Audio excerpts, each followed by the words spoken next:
he thought, I'm going to go to the military. And this is the choice that is facing a lot of our youth.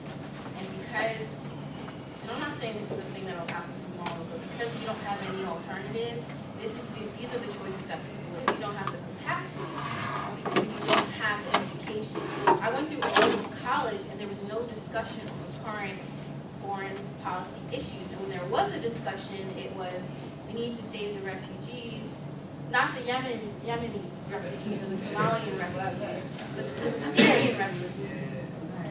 And that's an issue. Why am I paying me thousands and thousands of dollars and I don't understand the world? I don't understand what's going on. I don't have a place to discuss my real feelings. In order for me to start, say I was to start an anti-war club at Temple, I need to get 6 qualified people, I need to get a budget, I need to get a professor that's going to support me, I need to get rooms, The way that I saw an alternative to that was when I started going to Saturday Free School. And it's a school that's based in a church, and I don't want to say it just to plug our school or whatever like that. I want to say that we need spaces that are accessible to everyday people so that they can talk, and that's accessible to everyday people so that they can discuss politics in a way that isn't aggressive, that isn't constantly challenging their intelligence. Before I got to college, I had a Baltimore accent. I spoke a certain type of way. It wasn't proper. It wasn't academic. And so I was very afraid to start in activist circles. I was very afraid to start in academic spaces. And so I mostly kept to myself because in Baltimore, my activism was around being at the church, helping people with food, or watching homeless kids, or teaching health seminars and things like that. Small things in the left world that's not like, marching with a sign or, Antifa or whatever. But it was what I did. And it was what people connected with. And in Saturday Free School, not in and of itself, but the fact that the structure of it is based in a church, it's free, it's every Saturday, there's, food provided by Wanda. So that if you want to, and we've had people who were from the hospital after nearly overdosing. They came to the church to get clothes or to get food, and they just sat and listened. We're talking about, mind you, I didn't know what Trotskyism was last year, and I still kind of don't know what it is, but we're working on it. But this was a space where I could sit and ask, I don't know what you're talking about, really. Can you explain fascism to me for real? Like, what is a real definition of fascism? Because when I hear fascism as a poor black girl, I'm thinking about the mayor of Baltimore. When I hear fascism as a poor black girl, I'm thinking about the cop that sat in my corner of the street that sexually harassed me every single day when I started middle school. So that's what I'm thinking when I hear fascism. But can you explain to me? And it's a safe space for me to do that because as you see me, a black woman, if I go into a white academic space and I'm saying I don't understand this term, there are things that are said about me, and I don't feel comfortable with that. And that is what the academic spaces, that is what college, and that is what the institution of college has created, and that you do not feel safe in obtaining knowledge that isn't what is the paradigm of what college has said is okay. And I'm presenting to you a challenge to go to your own spaces and perhaps offer a space where you're, and by safe space I don't mean like, nothing scary is said. I mean, not being condescending. The way that people deal with poor people of color, the way that people deal with poor white people is very condescending. Just because you don't understand these 17-syllable words about describing your oppression doesn't mean that you don't know that you are oppressed. I understood what segregation was in 3rd grade. When I asked my mother, Mom, can we go live in a white neighborhood so I can go to a school with a library? That's an analysis that is very secure, and that was coming from a 3rd grader. I didn't have the language for it, but I did know something wasn't right. And we need to capitalize on this atmosphere because people in the working class, people in lower income neighborhoods, they understand something ain't right. And it's always just not been right. And if we let go of our academic language, if we let go of the structure of academic spaces, we'll be able to reach out to these people.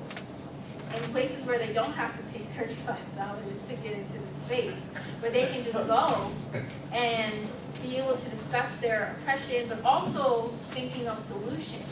Think of the Black Panthers and their breakfast programs. They were not getting help when they were on the corners, cursing and things like that. Mothers and and their children were not joining the Black Panthers for that. But once they started talking about breakfast programs, that was a material need. And that was how they were able to create spaces for revolution. And I understand it's difficult. Every time we've tried to create spaces for revolution, we know gay liberation movement, the First Nations movement, women's rights movement, Black liberation movement, all of them have been targeted by our government, all of them have been targeted by the powers that be. But that doesn't mean that we shouldn't try, and it doesn't mean we shouldn't start with a space for us to discuss and to create knowledge that isn't what we're used to calling knowledge. And I want to remind you, in Dark Princess, before they got their revolution started, Matthews, the main character, his knowledge started when he left the university. I'm not saying stop your degree. Full disclosure, I will be going to grad school. So this talk is more of like a critique of myself and also a reminder to myself that I can't get caught up in these academic spaces. I need to stay grounded and connected. Universities used to have those spaces for that, but they no longer. We can't trick ourselves into believing that the university should be a space, the only space for us to connect with. But Matthew's knowledge started with separating from the university, and we can't pretend that the university back then is any different from the university that we have now. We can't pretend that the university that didn't allow him to go to college or didn't allow him to get a degree in medicine to be a Black doctor. You can't pretend that the colleges today are any less racist, any less elitist, any less anything than they were back then. They just evolved. And just like those universities evolved in terms of oppression, we as leftist groups, as leftist people, we need to evolve our spaces of knowledge because everyone else is changing. We need to change as well.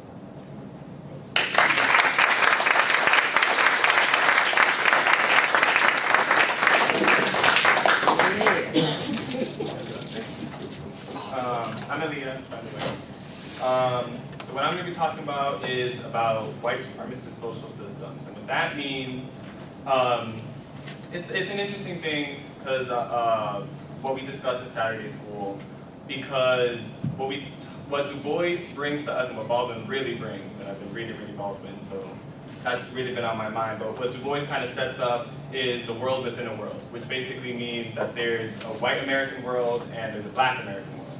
And that the question of whiteness must always be brought up and always be reiterated constantly when we're discussing class analysis, when we're talking about economic analysis, when we're talking about different things in different countries as well. The question of whiteness must always come into play.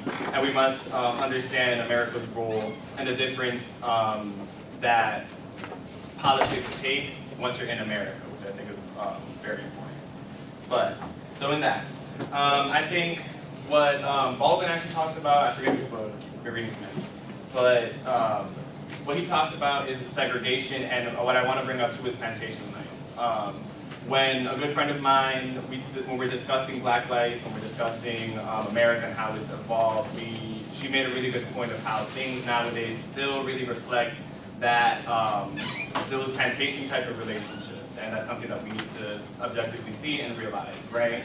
That the way white people view Black people is through a different lens, to a different world, to a different ideology than how Black people see white people, and that's because of the way that we're positioned in the world, right? So an example of that would be, the complicated relationships on when a little white boy in the plantation is playing with his dog, with another slave or enslaved, African person who might be his sister. At that point, right? And you're growing up with them, they have partnerships, they're growing together, and at some level, at some point, he becomes the master of this slave. And I think what Baldwin brings into the conversation that we fail to do is the psychosis and psychology of how these type of things affect us, how whiteness affects us. Not materially always, yes, capitalism, yes, jobs and redlining and housing and all that kind of stuff, but how does it affect us as a human being? And how does that affect our relationships with other human beings? Regardless of, with race and all that other stuff, putting into play, but at the end of the day, that kind of, human to human, person to person. So utilizing that relationship, that example of that relationship, how Baldwin brings in, how does that affect the white person when they're having, the white child is growing up and having to succumb to white supremacy, they have to sign up for it. White people, and you see it in the past when white workers, and they call them nigger lovers, and people who like Negroes and all this type of stuff, how does that conditioning over years through the use of segregation, which Baldwin really points out is a useful thing, and that really brought things into perspective when segregation is years upon years and generations upon generations of white people teaching other white people how to view the black person, how to view the Negro.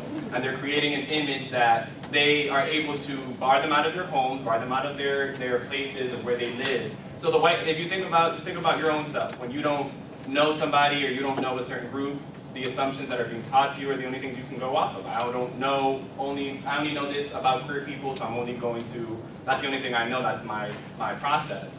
So if you have, when we analyze and what Du Bois and Baldwin brings in is analyzing that kind of relationship. What has segregation, how has that affected the white mind and the white world, period? How have they created the image of the Negro, and what is their image of the Negro? And that is through plantation life, through seeing black people as lesser, as not human, as animal, as things that we kind of know. But that also results once slavery ends or takes a new form, that is to say, into the kind of the modern world, right? That's the real thing. When it goes off of plantation into segregation and that type of stuff, how does that readjust the relationships between black and white? And how did that affect in the South, and how is it different in the North, right? All the things that we need to kind of bring into play. Thinking of how, because I think it's in, I think I know this. Nobody Knows My Name. Baldwin talks about the Northerner and the Southerner, and how Northerners have this very superior moral complex of, we helped free the slaves, and we knew all the word progressive, all that type of stuff, not realizing how racism takes a new form. But also, more importantly, how the South and their relationship with race and black people, how it's different and less, and more, I want to say raw. How there's a relationship between, that Baldwin talks and says when the night kind of goes away, when the night comes, is a new relationship between black and brown people, when they aren't being viewed, when people aren't watching. And when you think of the history of America, which I took a really great class, my white woman actually taught that, discussing how the American culture, and we have to think about that, American culture kind of became something of watching their neighbors, of always, thinking of what are they doing, and that Christian, Protestant, Anglo-Saxon, mindset of religion.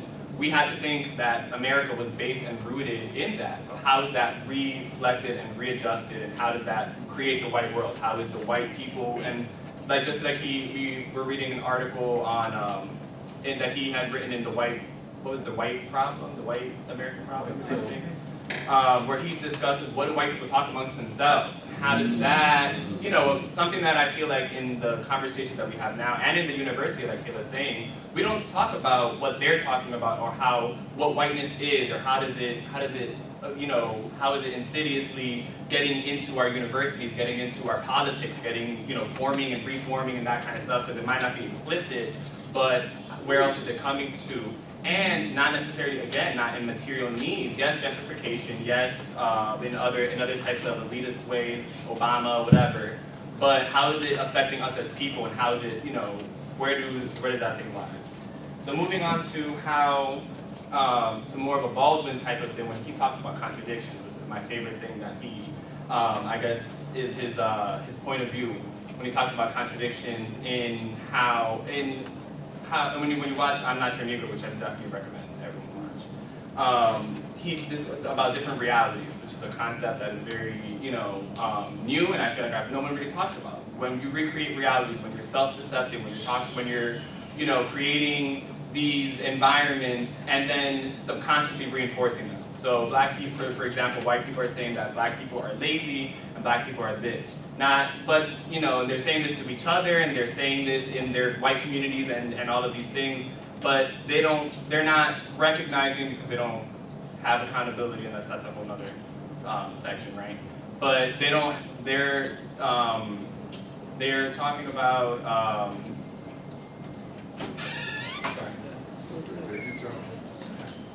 okay, anyway. But the contradictions of how, so they're reinforcing these stereotypes. So they have this image of the Negro, but they aren't challenging themselves to see it differently. So when they're facing with another black person who isn't fitting the stereotype, you have to see when white people get angry or actually analyze the relationships that are fact, and it's something that as a psychologist or sociologist, you're kind of having to see and analyze how there's a way that they talk to you, a way that they speak to us, a way that they view the world or view our politics or don't see us, period. So we have to sit and think about what reality that they're creating that needs to be reinforced. So for example, I was watching The Murder of Fred Hampton, the movie, the other day. And something I found really interesting about that connected to something that happened in Philadelphia was the way that the mayors and the white authorities kind of talk about these situations, and how when presented with fact, just like with the MOVE bombing or in the murder of Fred Hampton, when they're speaking specifically of evidence, they're showing you this is what happened. Black people and over 100 witnesses are telling you one thing. The mayor is literally just like, no. The one lady's asking him, do you not use tear? Is tear gas not a better way to get flushed out? So to give a context, the murder of Fred Hampton was the chairman of, Deputy chairman of the Illinois chapter of the Black Panther Party. Of the Illinois chapter, yeah. So he was a very rising star, very Counter Polio wants to suppress any black messiahs, anything. So they end up murdering him in his home. Now, when they go about doing that, it's shoot to kill order, and everyone is aware of what they're doing, right? Of going to murder. And the mayor is obviously it's just the truth, right? Same thing with MOVE when they're being bombed and shot at in the MOVE house the second time and the first time. There's evidence and there's things that show that it was incited by the police, that it was an overt use of violence. But when asked, I forget the guy's name, but in the case of Fred Hampton, when asked of the tear gas, why didn't you just use tear gas to get everyone out of the house? Because there was apparently weapons, and there were weapons inside of the house. Why wouldn't you just use tear gas to get everybody out? It's 4 a.m. that you're deciding to do this. You're knocking on the door at 4 a.m. And use tear gas, and she's like, do you not use that normally? And he looks at it and he's just like, no. But you're like, evidence says something completely different. You're telling me that, and the cops, and just how and I think that's something to analyze. How insidious it is that they're just, they're all agreeing into a lie in order for them to physically have to, survive and to think to themselves. You have to think, you're doing murder. What does that do to the person, to the human being that you're seriously sitting here and shooting an unarmed person in the heart, in the face, in whatever, and murdering cold blood, but it's because of the way that white supremacy is making you think. Not only are they not human, they're dangerous. They're giving you this narrative, and we have to understand how the narrative creates our reality. And it's used through different ways, and in modern ways, television. Which is I graduated through media studies and production, so I know all of the ways in which camera work and all that type of stuff affects the way that you see things, and we have to see it in the media wise as well. How media is something so obvious as the way that they're framing the MOVE bombing, and how it's a bunch of crazy people doing all of this stuff, when in reality it's police inciting violence against black people who are living freely and going against the system and actively speaking against the system, or the Black Panther Party, the Contra Polio, publishing newspaper articles of them being a terrorist group and all of these different things. How is that narrative reinforcing a reality? And how is that telling the normal person who doesn't come in contact with other black people or these other white communities that are also segregating themselves and isolating themselves, which is a form of white supremacy because it keeps you away from community, it keeps you away from people. That's the world within a world. The other world out, not saying that this is the white world necessarily, but kind of seeing how those worlds, how one of them has to live off the other, and that dependency, like Nandika had mentioned, the black person goes to the white man for a letter to the judge and money and a roof over their head. The white person goes to the black person for love. And we have to relook into that relationship and that situation. How is that created, and how is that reinforced? How does the white man depend on the image of the Negro, and what lengths are they going to keep that image alive through antagonizing in the media, and through media now? CNN, for example, suddenly everyone's against Trump. Suddenly, the president is evil. Don't get me wrong, I get it. I'm part of that narrative, I understand that. But this entire time that this stuff's been happening, when I've been mentioning it, Syria's being bombed, everyone's suddenly worried about the gay people in Russia, when it's like, there's homeless black and brown youth literally right here in Philadelphia. There's, an epidemic of HIV/AIDS that's happening, a lack of sexual education, there's just so many things already happening like right here, that we have to see how it's a form of a white supremacist ideology. We're not thinking of the badness we're not taking our own accountability. We don't want to face that there's homeless people in our own communities that are gay and Latino and black, and we don't want to face that because we have an ability to change that when we do things, but that requires accountability, and that's another topic I want to move into, where you just think of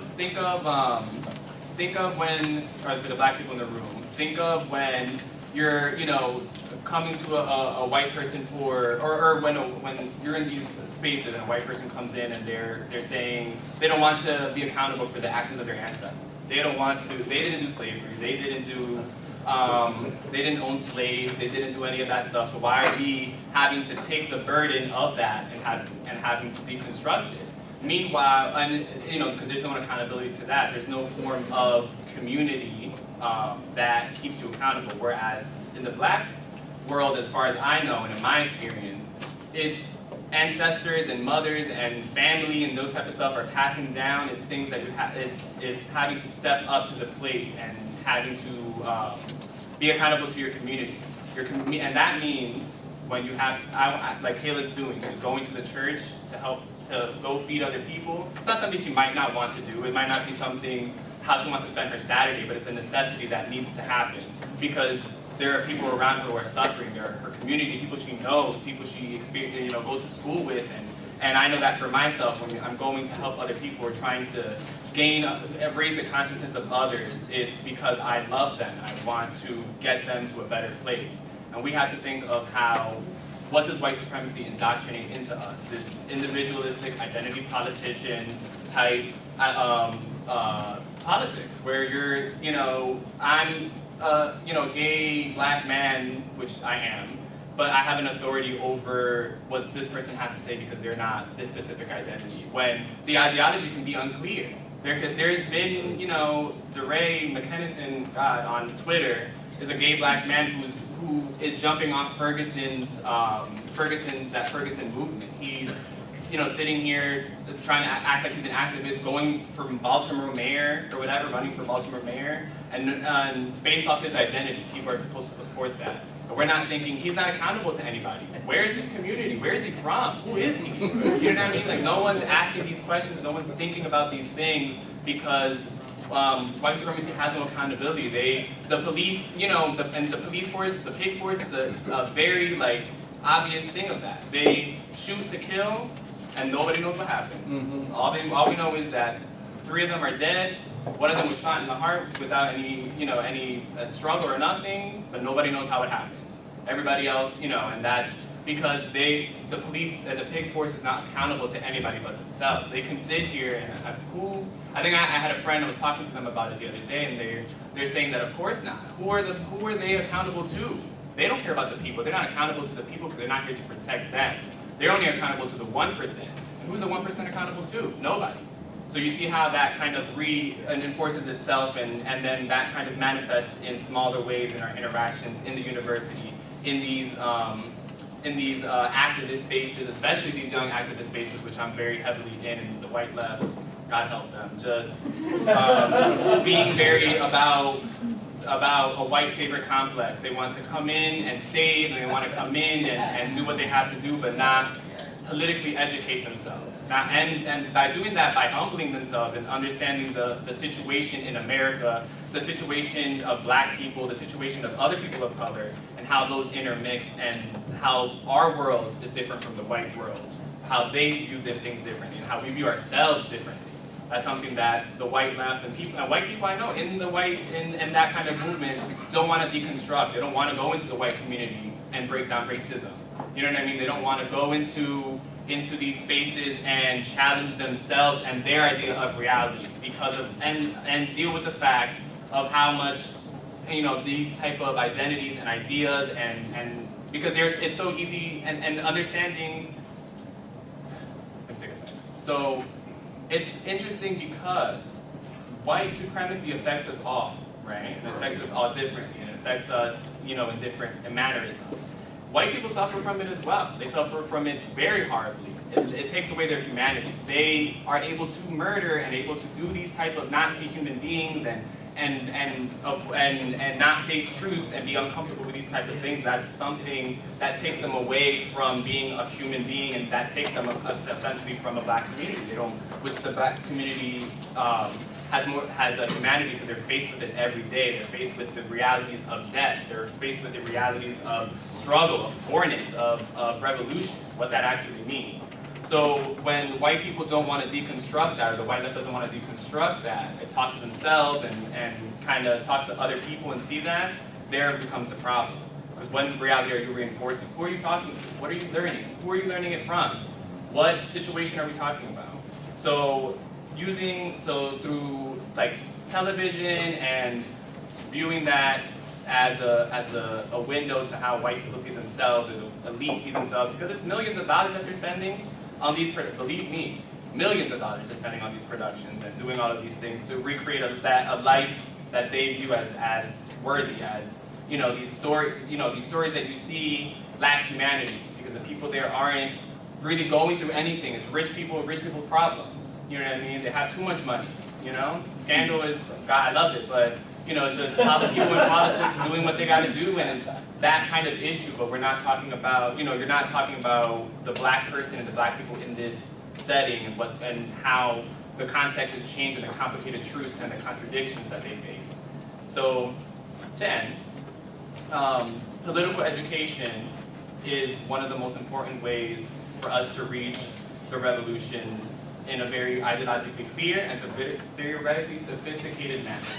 And I think the way to do that through Saturday Free School, but not just that, the way that we do things in Saturday Free School, which is hold each other accountable for our ideas, hold each other accountable for what we think and why we think it, and where we're getting our information from, but also being accountable to our own selves to thrive, to learn, to be better, to learn more, and to connect with people who are outside of ourselves, and being okay with that. And I think when you're politically educated, and when you have a good source of political education, you aren't scared of the world anymore. Because anything that comes to you, anything that happens, you can analyze it, you can come back to the group. This happened, let's talk about it. Trump thing, nobody at Saturday Free School was worried about it. We were just waiting on November 9th to see what the results were going to be, because we were just so prepared, and that kind of doesn't reflect in the universities where everyone's scared and everyone's worried about what's going to happen, and everyone's crying, everyone's scared. But the point is, we're ready, because with ideological clarity, with basis in Baldwin's thought and concepts and Du Bois's ideas, and rooted in those type of things, anchored in intercivilizational unity, there's nothing to be afraid of. White supremacy can't scare us anymore. So, yeah. All right.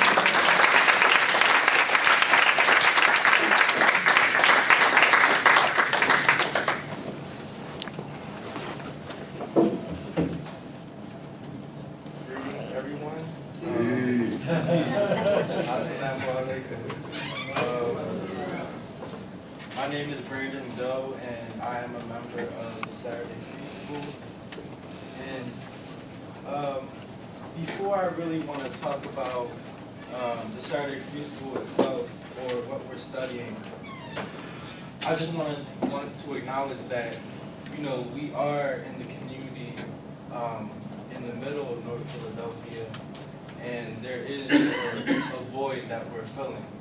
And people in the Saturday Free School, they're not just, we have people from the community, we have students, we have people from the working class, and we have people that might be, you know, better well off. But that's not the point. The point is that we're filling a void that's really been just like left open by the movement today. So just to talk about the recent elections and stuff, to pick up where Elias left off.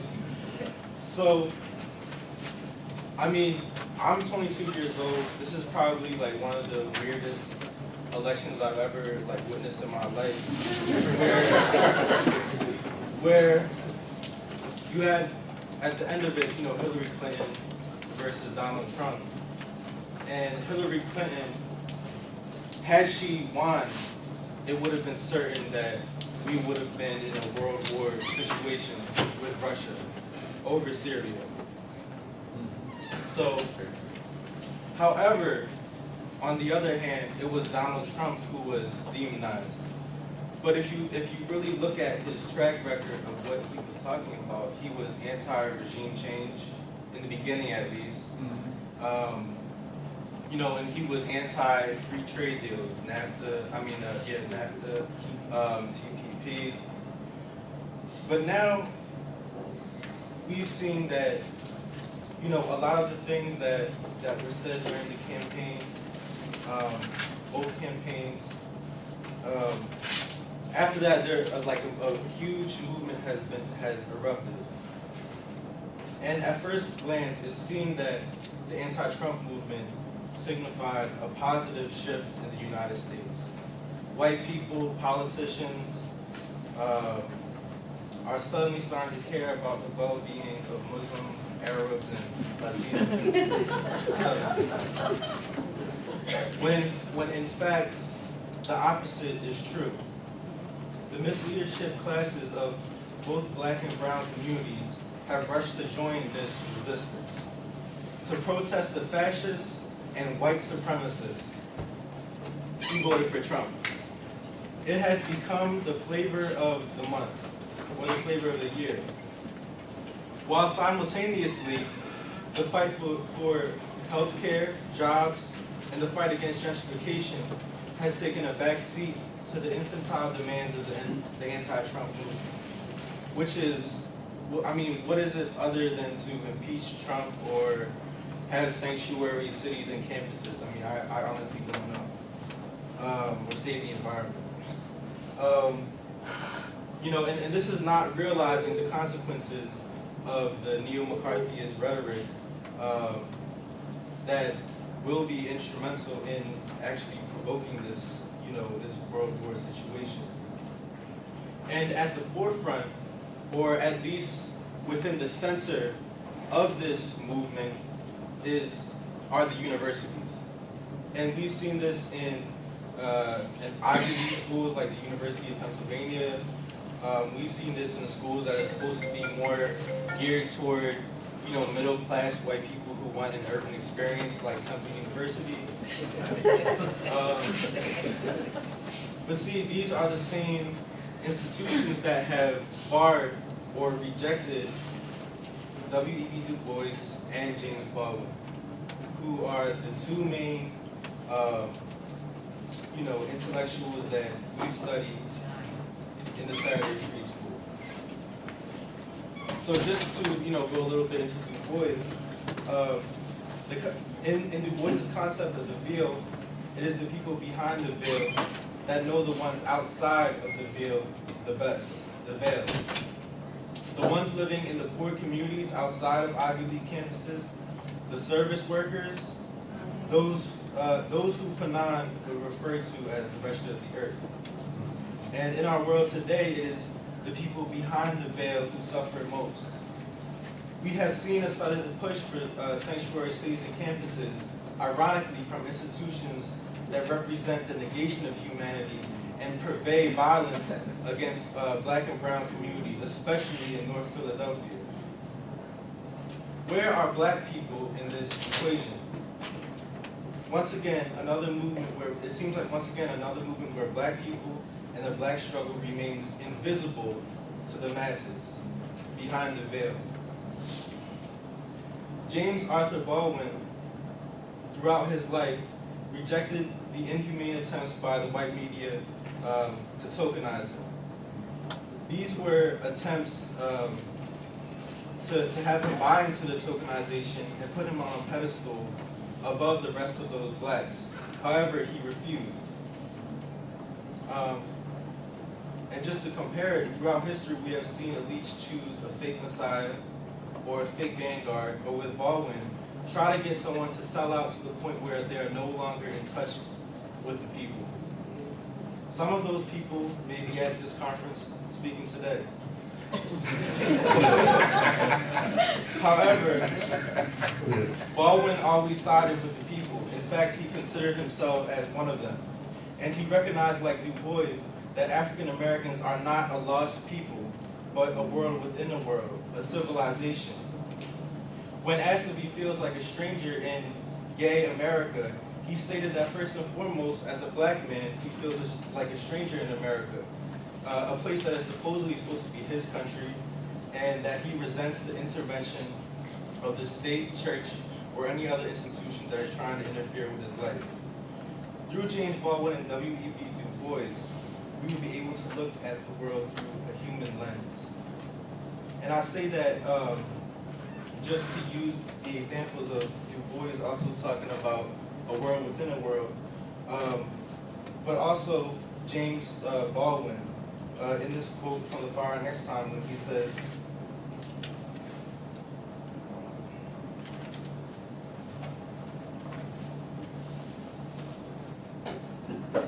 "When I was very young and dealing with my buddies in those wine and urine-stained hallways, something in me wondered, what will happen to all that beauty? For black people, though I am aware that some of us, black and white, do not know it yet, are very beautiful." And that's just, a very brief quote that I think embodies a lot of embodies James Baldwin, but also embodies the black radical tradition, which is what we need today. Now, if you look at what he's talking about urine-stained hallways, things that are ugly, right? Things that are supposed to be ugly. But within that, he sees a world. I mean, this is where him and his friends, hung out. This is a culture. This is like a civilization. But I think he deliberately put that out there just to contrast it, but also to kind of, expose the hypocrisy of white supremacy or the white world. Just because our hallways have a stench, with urine, doesn't make your life in an office where you're in charge of, gentrifying a neighborhood or, displacing black people any better than ours. In fact, we are more closer to humanity than you are, because you are in charge of the negation of humanity.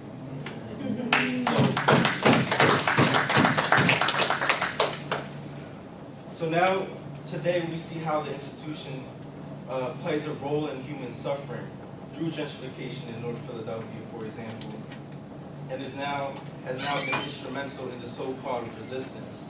And this is why we must go to Du Bois and Baldwin for therapy.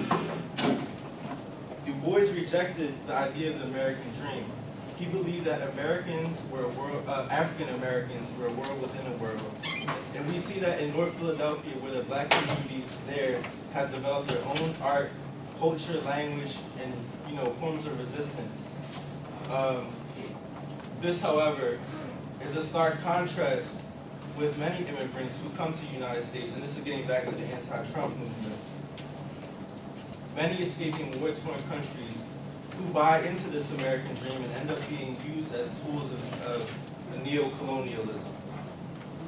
Especially in universities such as the University of Pennsylvania, Temple University, where on the outskirts of campuses are people who are being displaced and brutalized under the mirage of like freedom and utopia that these schools attempt to embody. And in a way, it mirrors the attempts of like the state of Israel to seem like this, you know, place where they're welcome to queer people and they're welcome, you know, welcoming to like Jewish Ethiopians and you know, just minorities. People are considered minorities when really, you know, they're actually wiping out an indigenous people, the Palestinians. And it's the same thing in North Philadelphia, where Temple is trying to wipe out black people in North Philadelphia. So on campus, it is where the student population can be diverse, with students from Nigeria, Korea, China, Saudi Arabia, India, but not when it comes to black North Philadelphians, which the university has deliberately excluded. The black radical tradition is not some kind of vague collective of intellectuals. I would argue that it also, the black radical tradition embodies a mentality that sees the struggle for human liberation as the main priority. It is revolutionary optimism. It embodies revolutionary optimism, as we see with Du Bois and Baldwin. Baldwin, where he talked about, you know, the places where his friends hung out, and Du Bois talking about, you know, a world within a world, whereas other people would, you know, like Darwinists would say, you know, y'all are weak, that's the reason why y'all are like that, you know, and, you know, but they recognize the humanity in people who were referred to as, as what Fanon was saying, like the wretched of the earth. And Baldwin also saying that the role of the artist and the lover is to make people conscious of the things that they don't see. And that goes back to what Elias was saying about being responsible, being accountable to our communities, to our brothers and sisters in creating a better world. So we at the Saturday Free School see thinkers from the black radical tradition as a very important part in building the foundation from which we movement build. But now is the time to ask ourselves, and I'm talking about the left, what side are you on? What side are we on? Without the knowledge produced by the black radical tradition being a part of our curriculums, this generation will fail to reduce our own knowledge that is rooted in love for all of humanity. For to be close to suffering is to be closer to a greater truth that will help us in our struggle for universal liberation. And like Magna says, to be closer to black people is to be closer to humanity.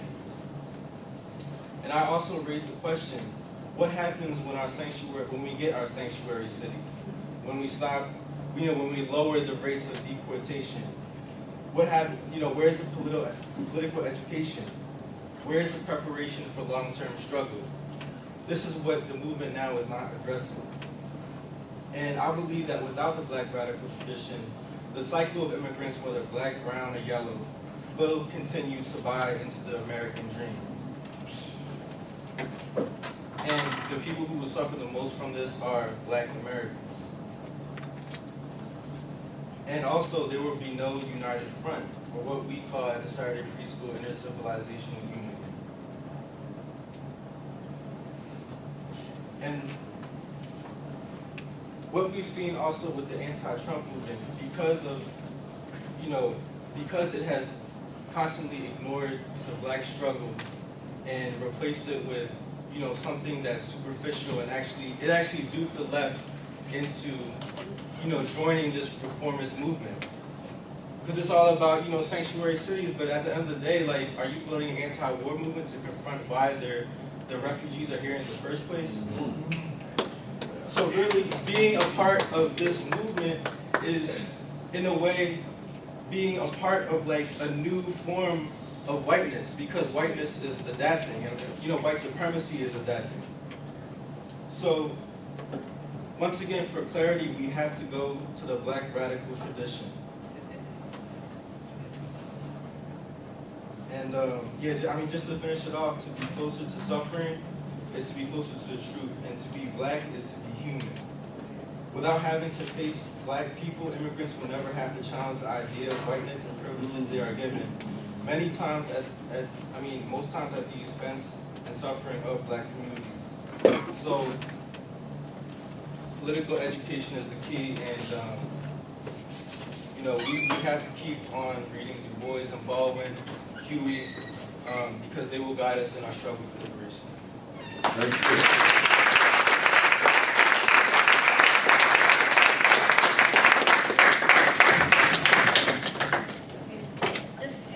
Finish it off, because I think hopefully I can tie in a lot of what people have mentioned with the Dark Princess, Du Bois, Baldwin, and this question of immigrants and this question of principled unity, building a world in which we can all be humans, and rooted in the wisdom of our elders and of the people, the communities that are the true source of all knowledge.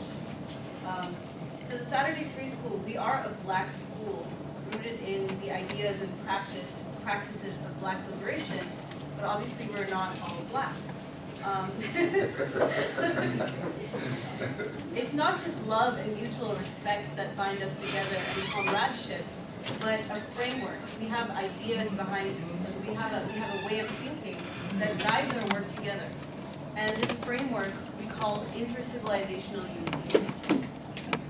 As South Asians, speaking from the South Asian perspective, our material reality as immigrants in America means we must distance ourselves from our communities, and especially from black people, to make it in America. In the university, we are taught that our communities are problematic and patriarchal, and we learn to treat working people as objects of study and loathing, who need to be educated by enlightened intellectuals. And as one of our black friends told us, we came here as slaves and had our culture stolen from us.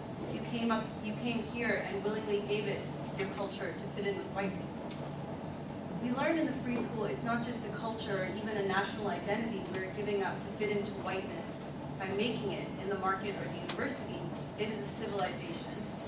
And what we mean by civilization is the sum of millennia of human history. We're not talking about, the nation state which is coming out of Europe. We're talking about the thousands of years of cultural heritage that were discounted by colonialism or degraded in some way, but that still make up who we are. Rather than belonging to the elite few, it is the common heritage of humanity. Rather than being dead in history books, it is being constantly remade as people struggle for their liberation. So we're also not talking about reactionary nationalism. We're not talking about Modi in India. We're talking about something else. Jazz comes out of black American civilization. Buddhism is a liberation movement of Hindu civilization against meaningless ritual and the caste system. Islam is a source of revolutionary inspiration for martyrs like Hussein and Al-Hallaj, who stood up against tyranny by those who called themselves Muslims. At the Saturday Free School, we are bound together by intercivilizational unity. And what this means in practice is that we stand together as black people, African people, South Asian people, Southeast Asian people, Latino people, indigenous people, and white people in principled unity for a world in which all people can be human beings. And as the elders especially know, Huey Newton talked about revolutionary intercommunalism. He said, in a globalized world, the 1% has expanded to take over governments and cultures of other countries, which he called reactionary intercommunalism, or we can call it capitalist globalization. People are united as a global community of consumers, a community of individuals looking out for themselves, and people are united in oppression by the rule of the American police force at home and abroad. And this is something that Huey wrote. We see very little difference in what happens to a community here in North America and what happens to a community in Vietnam. We see very little difference in what happens, even culturally, to a Chinese community in San Francisco and a Chinese community in Hong Kong. We see very little difference in what happens to a black community in Harlem and a black community in South America, a black community in Angola and one in Mozambique. Now, the Black Panther Party was not against the connection of communities. They were against the concentration of power into the hands of the 1%. Today, as we've already talked about, we've talked about neocolonialism, these diverse, beautiful college campuses. Imperialism looks blacker and browner than ever, but it continues to enforce a white power structure that dehumanizes and dispossesses darker peoples to make way for capitalist movement. As revolutionaries, our task is to bring the power back to the communities. We do this by rejecting whiteness and capitalism and its chokehold over our civilizations. And we take our cue from the great W.E.B. Du Bois, who counted South Asian intellectuals and revolutionaries as his friends. And in fact, talking about Philadelphia, we learned that the leader of the Ghadar Party, which was a revolutionary anti-imperialist party in the U.S. in the 1920s, their leader died at 40th and Girard. So, I mean, these are not histories that we like come into as immigrants, you know, we're supposed to do, but these are also histories that make us, that we're continuing. So, Du Bois wrote The Dark Princess in 1928, and the book is about a talented young black man who struggles to stay true to himself and fight against the white world for a world in which he can be human. And it is also the story of an Indian princess who struggles to liberate her people from British imperialism. Now Matthew, who's the protagonist, he goes to Berlin to escape from American racism, which is where he meets Princess Caudilia.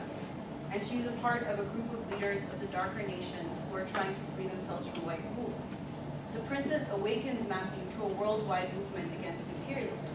And Matthew, by being an African American and representing a world within a world built by the sons of slaves and workers, awakens the princess to the possibilities of world proletarian revolution.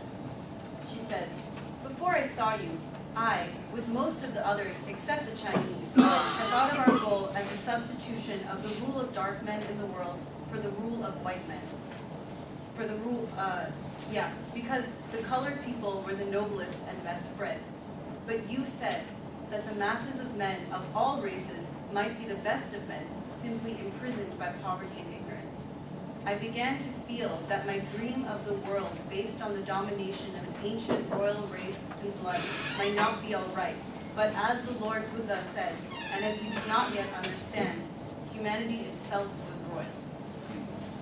Matthew and the princess fall deeply in love with each other as comrades who declass, and in Caudilia's case, decaste themselves. Matthew leaves his work as a doctor and works as a Pullman car porter and a digger alongside humble black, white, and yellow workers. Caudilia leaves her royal position behind and works as a servant, a waitress, a tobacco hand, and a box maker. She becomes a union organizer and throws herself into the labor movement.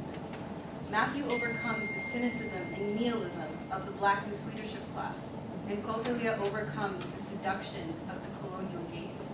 They literally give birth to a new world founded upon the freedom of darker peoples and the freedom of all peoples to be human.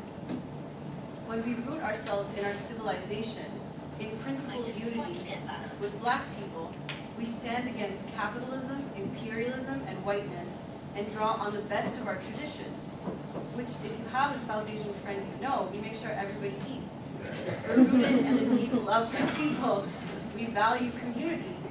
And we use these traditions to bring people into a revolutionary program of peace, freedom from hunger, quality education, free healthcare, and dignified jobs for all. We cannot topple down a system that denies our people a dignified life without being in principled unity with black struggle. We cannot reach our people except from a place of love for who we are and the liberatory histories that made us. And going back to Kayla's critique of the university, we don't learn this kind of love for our people and the histories. We learn that we're problematic. We learn that we need to deconstruct this and that. But we actually have all the tools that we need to free ourselves. Intercivilizational unity helps us solve many problems we face when we work together to build unity, even among South Asians, because while we are all brown, we are not the same. With intercivilizational theory, we can work across differences and build principled unity on the basis of people's material needs.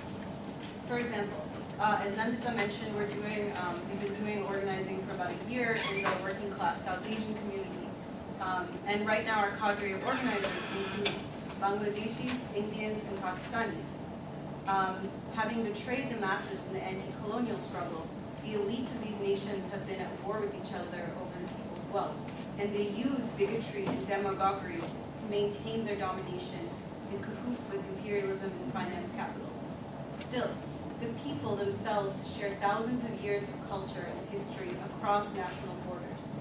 That's why we call ourselves Desi, which comes from the word Desh, or of our own country. Each of these countries also has different civilizations within themselves, which causes a lot of problems. Pakistan is made up of Punjabis, Pashtuns, Sindhis, Saraikis, Mujahirs, Baloches, and others. In India, people speak 28 different official languages, each of which has its own culture, including Marathi, Gujarati, Hindi, Tamil, Malayalam, Kannada, and on and on. And even Bangladesh, which was made on the basis of the language, Bengali, they have 6 different dialects. And not to mention all the other divisions among the people. And also the 3 countries have many different religions among them, which in turn have different sects and local variations. When we go back to this idea of civilizations rather than nation states, the differences among us are a source of constant learning and appreciation rather than chauvinism. We welcome any and all traditions as our own that bring us closer to winning a world free from hunger, poverty, exploitation, and discrimination. We go from our divisions, which are often the cause for violence and hatred when capitalism forces us to compete for resources, to the commonality of our human needs. And this is something that these civilizations have been doing, this kind of peaceful coexistence, syncretism, we look at Sufism, but it's something that we draw on. We are rooted in the Sikh tradition of langar, which feeds everyone regardless of social position. We are rooted in the community of Ummah, which sees all Muslims, regardless of social divisions, as part of a universal human fraternity. We are rooted in jihad, or righteous struggle against our egos and for a more just world. We are rooted in the liberation movement of Sri Narayan Guru against patriarchal caste oppression. We didn't know about Narayan Guru until we went to the communities and and learned that there's this Hindu liberation theology tradition right there. And the people who practice it are bus drivers and people who work working class people. But that's where our knowledge comes from. We're not learning this in a university, we're learning from the people themselves. We believe that we are all part of the same great soul and all paths lead to the same God, or to liberation. Finally, intercivilizational unity means we embrace our civilizational commonalities with Black people. Geniuses like John and Alice Coltrane created music that touches the divine through the fusion of jazz and Hindustani music. Princess Kautilya symbolically traces the dark goddess Kali to Africa. Oh Matthew, you have a wonderful mother. Have you seen her hands? Have you seen the gnarled and knotted glory of her hands? And then slowly with wide eyes. Your mother is Kali, the black one, wife of Shiva, mother of the world. The journey to intercivilizational unity is a journey into our past, into our future, and into ourselves. And growing up as many immigrants, I felt torn between the brown world and the white world. But now I understand that if I'm someone who cares about liberation, I belong with the black world, which is to say I belong with humanity.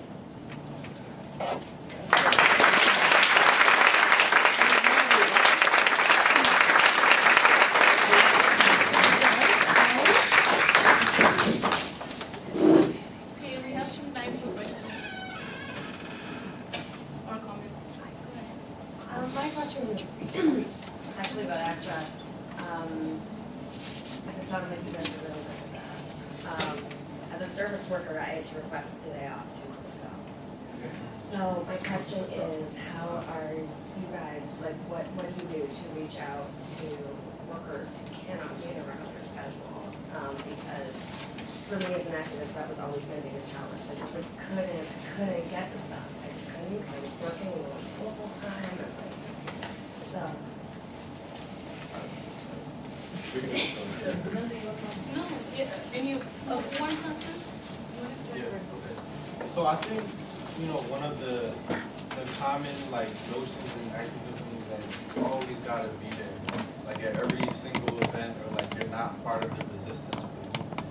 But one of the great things about Saturday Free School that I actually didn't touch on was that, we do all come from different backgrounds, and some, like I said, some of us are well off, some of us are working class. However, we all bring an experience with us that we can use to build knowledge. So when a single mother, or like, when someone who was once homeless, or someone who's having, has been through trauma, just, from being in like a university setting, or even like, things that working class people go through, as far as like fighting for rights in like schools and things that goes on in their neighborhood. Just someone actually coming to like share their story, it builds a sense of trust and solidarity among us and each other. And those experiences and those stories that are told, within our circle, they don't go to waste, and they all help us to build like a greater knowledge, but also how to, like, one of the things that the Black Panthers did was that they went to the people and they addressed their material concerns. But it wouldn't have been possible if Huey and Bobby weren't going door to door, if they weren't talking to the guys in the corner and things like that. So it's like, you don't have to make every event or like, class, but like, I think with the Saturday Free School, like, with just sharing our experiences and our stories is very powerful, and that shouldn't be overlooked. I was gonna say, to answer your question directly, I think it's the commitment, the consistency that we provide that makes a difference, because it's every single Saturday. Like, other than this movie, we're all here, but most of us are anyway. But and I think that's what relates to, what Brandon's saying too with the Panther Party. Is you don't have to come to every meeting, and we try to hold different, conferences, letting people know well ahead of time and understanding the different things. But it's not, and it's also the point too that we try. At least I have with the Saturday Free School. It's about how you think. They're just there trying to think. And if you can't come to an event, it's not like the conversation never has to happen. You can still read Baldwin and talk to other people and be like, hey, I can't make it. Can we meet? You know what I mean? We're still friends, and I think that's what's important, and comrades and stuff there. That the accessibility is, you can, like, I couldn't make it for like 2 months, 3 months, but I came back and was like, hey, welcome back. Hey, like, let's just jump right into it. So I think that's where we, to answer your question with accessibility, it's, you make it when we understand the conditions that people live in. We're in this world, so you make it when you can. You do what you can. You're only accountable for at least trying to, push yourself and be whatever. And that's as far as it means to you. We can't decide what that is or how much you're actually giving. A lot of us have like a large level of commitment to the group, and Elias has told his boss that he better have like Saturday morning. Yeah, I've closed on I mean, that's on not the always weekends, just possible, like, but Oh yeah, that's the other thing I was gonna say. Elias and I have started becoming like our little media team for Saturday Free School, and we've been filming conferences. And so Elias is a lot faster with editing than I am. But if you go to SaturdayFreeSchool.org, you'll have access to the conferences we've already done. We'll be posting the conference that we did. Sorry, I'm so late. We a while ago we did a conference on Fidel. We did a conference on our Saturday Free School in general, and not the necessity for creating knowledge spaces, and also coming up with the Evolve conference. And those are all accessible online. We're also working on a newsletter that will be, because I was thinking, we were thinking about like Black Panthers, they just had a newsletter they pass out to the neighborhood, and that's what we want to do. That's the way we try to do it. I understand you're in trouble. I work 3 jobs, so it's like sometimes I have to get off like 2 of the jobs in order to, but you try to make it work out, and luckily, like, I know all of them, and so if I miss them, like, oh, what you guys talk about? You get rides and stuff. You get rides and, it's really cool. So my question is, the one thing I just feel only just a little bit of resistance towards is that there seems to be a little bit of an eclipse of peoples of color with disabilities voice possibly in this group and in this coalition. So my only question is, and I absolutely love everything you guys do, I think it's more than important, it's just that how do you guys make sure you're able to both employ and also celebrate, disability as part of the diversity that you guys work to do on such a habitual basis? Well, disability is not always like a rule thing, so I want to keep that in mind. In terms of myself, it's not a physical disability, it's in terms of dealing with trauma and processing trauma. For me, and I know a couple other people who I know personally that have to deal with that kind of like mental, struggle, coming to the Saturday Free School actually helps. And it was a replacement for me, I grew up very Christian, and I grew up, ironically, I grew up with Seventh-day Adventists, so I was used to going to church every Saturday. And so, all the trauma that I experienced is, or the shame that I experienced being part of a very strict Christian church, it was replaced by, let's talk about solutions to your actual material conditions. The church is also in and of itself accessible for people who are physically disabled, and people who are physically disabled come to the church anyway for other services, and so coming there for, knowledge or for, and I think some people in terms of accessibility or like the language that people are using, if you notice that like the way I talk is very like colloquial, that's just always how I'm gonna talk. And there are times when we're in class and I'm like, hey, I don't know what you're talking about, can you break that down for me? That's, the conversation isn't super like high for me, academic. Also, I just want to say we're not focused on representation, so we're not tokenizing people with disabilities, we're not going out of our way to get someone with a disability to show up, just so that we're diverse or whatever that means. But if anybody comes who is disabled and wants to listen in, it's open.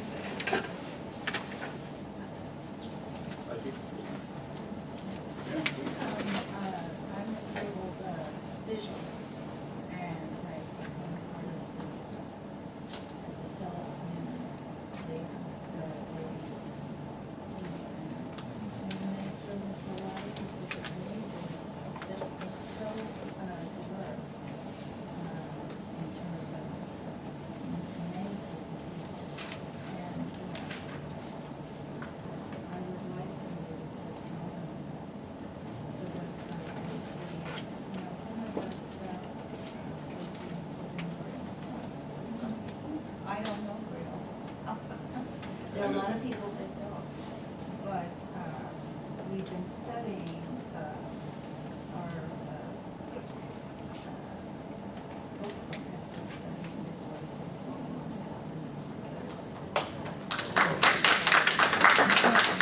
of We couldn't hear.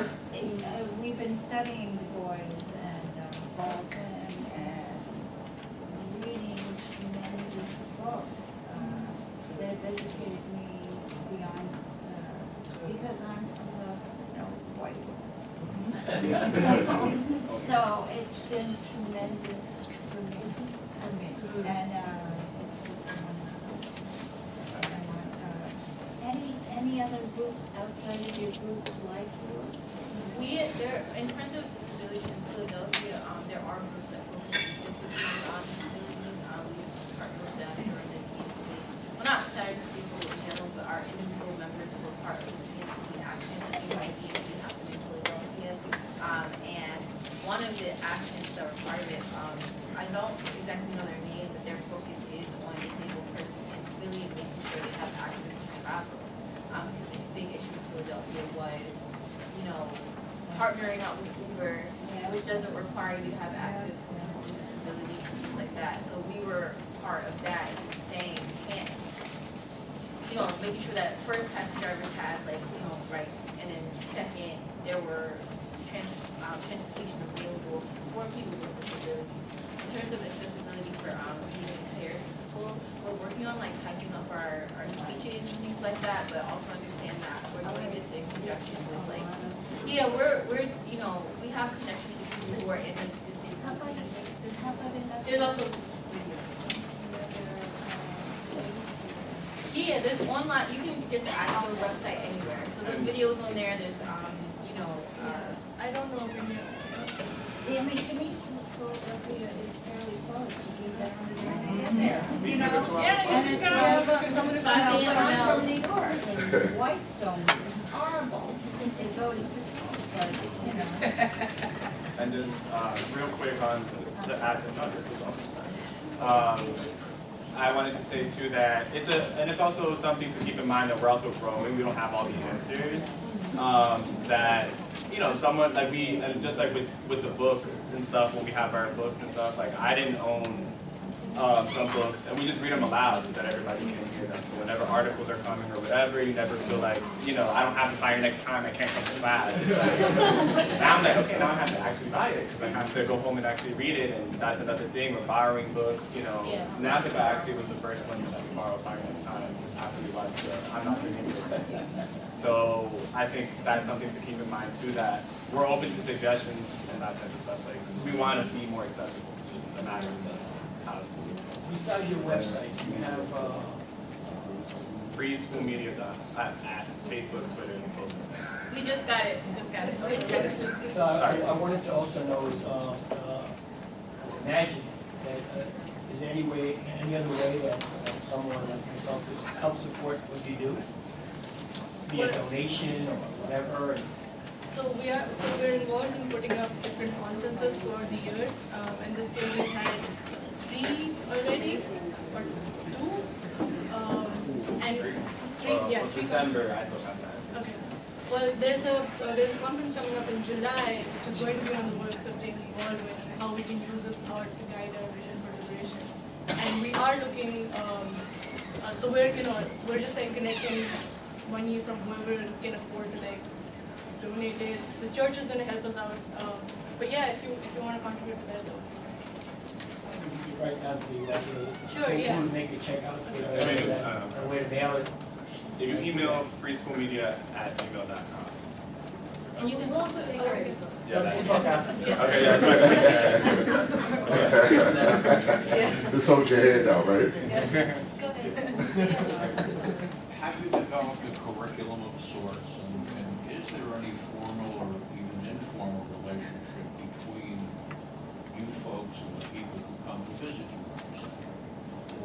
Well, we are, well, They are the people. Yeah, we are. we Every are the Saturday. people, and also, it's like whoever could come up to New York and have the time to be able to work whatever we just came. This forum actually was really like weird for us because we're used to being in a big old table circle just talking back and forth.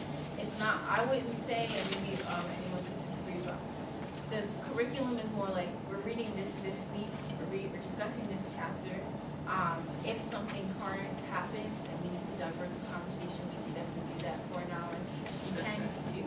So whatever we need to discuss in that time, we can have it done. So it gives us time to pivot. Like we took a break from what we were talking about back in October, November, just so we could talk about Trump, just so we could talk about Clinton, because we just needed some clarity. Because a lot of us, I mean, we all disagree. I definitely, I know me and Brandon had our discussions about Trump, and we were just talking about how to tackle this, and there's a lot of emotions involved. So a curriculum is just not in line with what we are. Like, think of it more like how church is. Like, it's like a conversation, like calling, like when we were talking, if you heard like Wanda, like, yeah, go ahead. Like, that's how it is in real life. And it's like we do like, based on the hands, calling on people and things like that. The curriculum is more like we're talking about this chapter, conversation goes where it goes.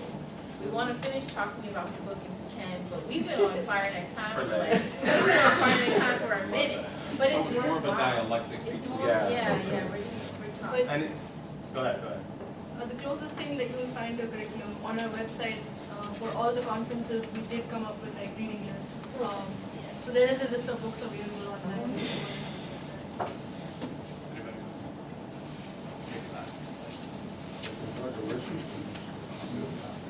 Thank you.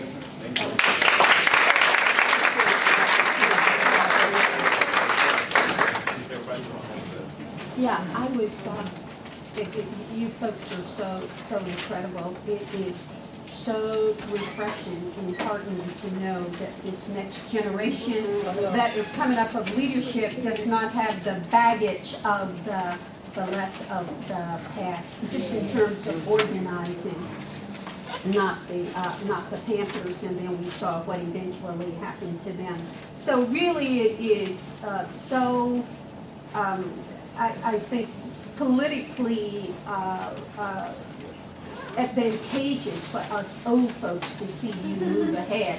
But I was very curious about your parents and how your parents view your, no, really now this is an intergenerational discussion, and I'm really curious to know about your parents, their reaction to your your politics and how you're moving ahead and how they view this this consciousness of yours, this political consciousness. I would really, I actually just moved back in with my parents from like a West Philly activist house.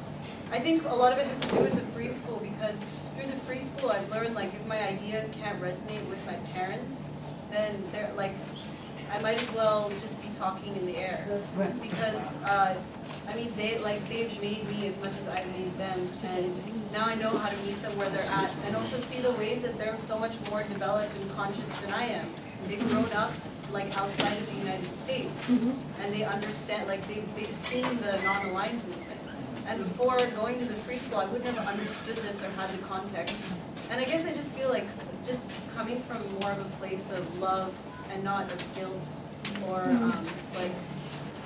I think that's been really helpful. And I think I've been able to shift their consciousness because they've been able to shift mine. And in fact, next week is my birthday, so I'm having all the free school come over to my house to meet my parents, and it's just very natural. Whereas before I've been like, oh no, my parents, like, they're going to say something problematic. And yes, they say a lot of problematic things, but I mean, they're more conscious than most college activists.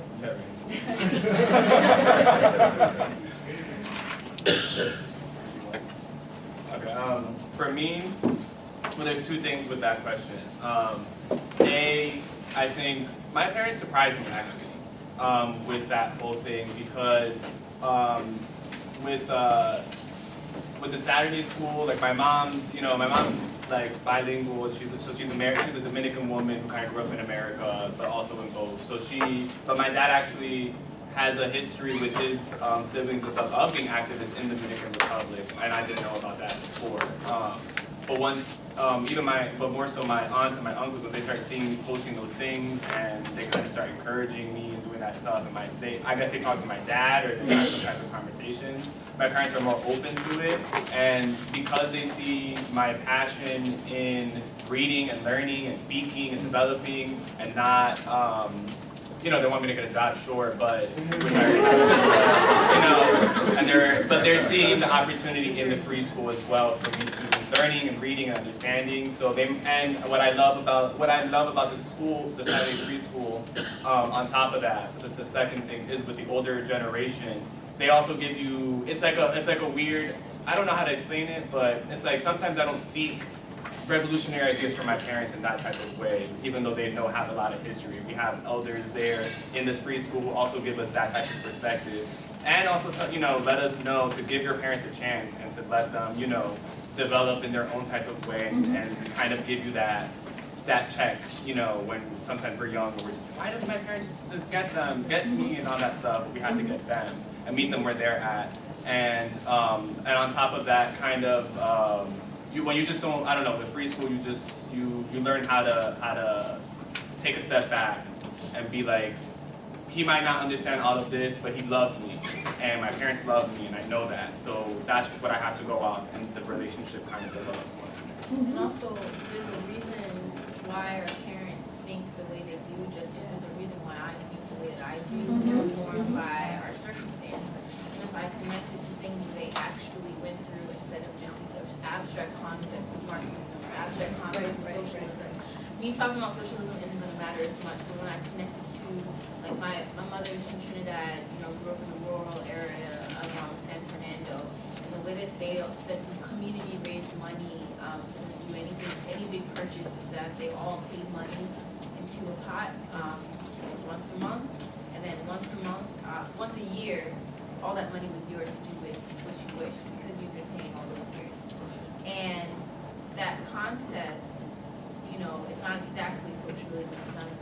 but it's a start to get them to see that you're not totally for capitalism. You're not totally for what you think you're for.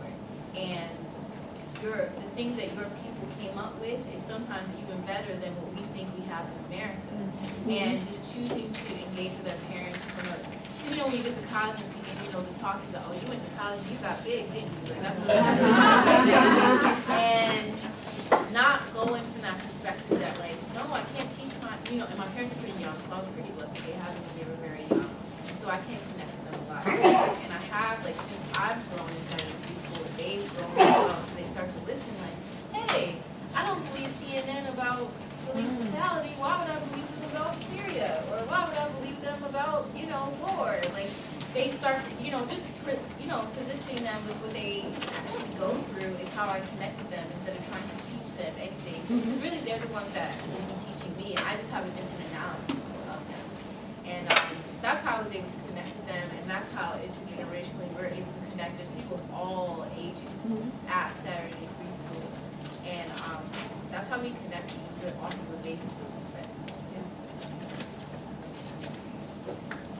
Okay, thank you all for